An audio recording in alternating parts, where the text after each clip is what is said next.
In the Church of Jesus Christ of Latter-day Saints, what do women get? That's a pretty good question. What do we get? So I was listening intently as the new brethren were speaking, and during Gary Stevenson's remarks, his testimony, I was absolutely blown away as he described his calling to the 12. And so it was on Tuesday morning of this week, just after 9 a.m., as the bishopric was beginning a meeting with the Asia Area Presidency, who are here for conference, that I was called to meet with President Monson, along with his counselors. Moments later, as I walked into the boardroom adjacent to his office, I must have looked nervous sitting across the table as he kindly spoke to calm my nerves. He commented, noting my age, that I seemed quite young and even looked younger than my age. Then, within a few moments, President Monson described that acting on the will of the Lord, a call to the quorum of the 12 was being extended to me. He says that he was in a meeting as the presiding bishop, and he was called in to meet with President Monson, and he alone met with President Monson and his counselors, and then in a quiet moment they extended to him that Jesus had called him to be a member of the quorum of the 12. He asked me if I would accept this call, to which, following what I'm sure was a very undignified, audible gasp, in complete shock, I responded affirmatively.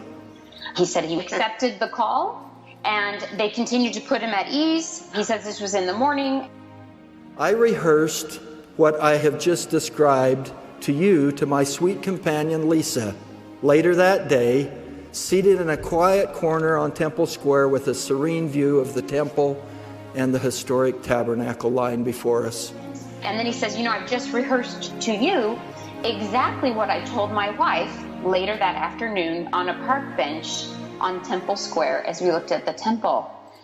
And I don't know, I have never had something just feel like it was a dagger to my heart more than that. And I thought, he got this call to the 12 without his wife being present in the room. He accepted this lifelong position that will affect her life as much as his. It will affect every aspect of their daily living, where they live, what they do, how they travel, their relationships with their children, grandchildren, friends, neighbors. It affects I don't know if his wife is employed or not employed. It will affect every aspect of her life. And he was called in, extended the call, accepted the call, and then told her all about it later.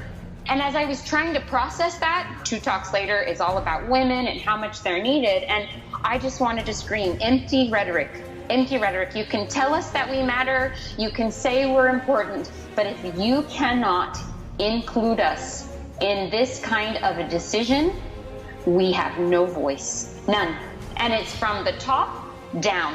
And the thing is, I looked it up. The handbook very clearly states that when issuing a call, leaders should invite the spouse of a married person to give their support when a calling is extended, which means that our own prophets don't follow that handbook. So how can we require anyone else to follow it?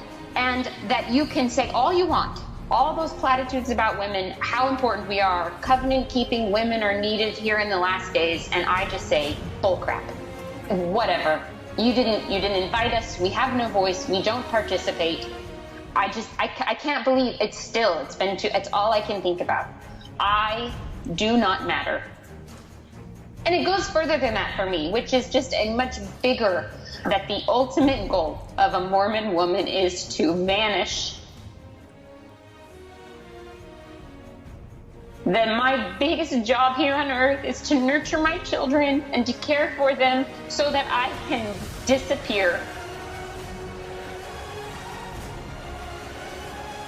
Why am I working on all of these qualities?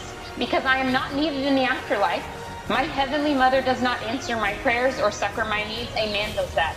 My Heavenly Mother is absent, vacant, lost, gone forever, never to be heard from again. And so it's very shallow to tell me that this is my God-given role. It's just to vanish. And as you see this, I think, the higher up men get in the church, the more their wives just disappear. There are no state funerals for their wives. There are no accolades for them. They don't have a prominent position. They just vanish. The best wife is sitting in the back quietly, just helping her husband shine. And that's so offensive to me. What do I aspire to as a woman? What? I can be a good mother here on earth. I get that. And I enjoy that. Don't get me wrong. I love my children. I absolutely love nurturing them and loving them. But I'm just preparing them for the day when they can be loved and nurtured by men only, because I will not exist for them ever again. And I wish there were answers. I think, how do I answer this? In fact, that's my biggest reservation. And it bleeds into so many of the other remarks that were given that day, because we had Elder Nelson, just women, women, women, we're going to need you, on and on and on. And then all the way to Elder Holland's Behold Thy Mother, which is, the topic of mothers is so filled with emotion. But we have this glorified, perfected version of what a mother does, and that is really unattainable. Essentially, you cannot succeed as a mother, and you can't feel successful about your efforts unless your children are 100% in the church all the time, and you should give everything to make sure that they accomplish that. For every woman, that's impossible. So you've set everybody up for a problem that they'll never be able to surmount, a mountain they will never be able to climb. And I find it laughable, because we do believe that our heavenly parents lost a third of their children in the war in heaven, which means that our own heavenly mother is a failure, 33% of the time. So I don't know why we have this 100% kind of attitude about it, and that anything less means you're a failure, but that's what we preach all the time. But you can tell me that this is my job, but I just no longer believe it. I just no longer believe that it extends beyond. And when you come and preach to me and tell me that you, as a man, understand, the fact that you don't call in the wife to the Quorum of the 12 tells me you do not understand, and you are not listening, and you probably don't care. Does this sound to you like an organization that doesn't value women?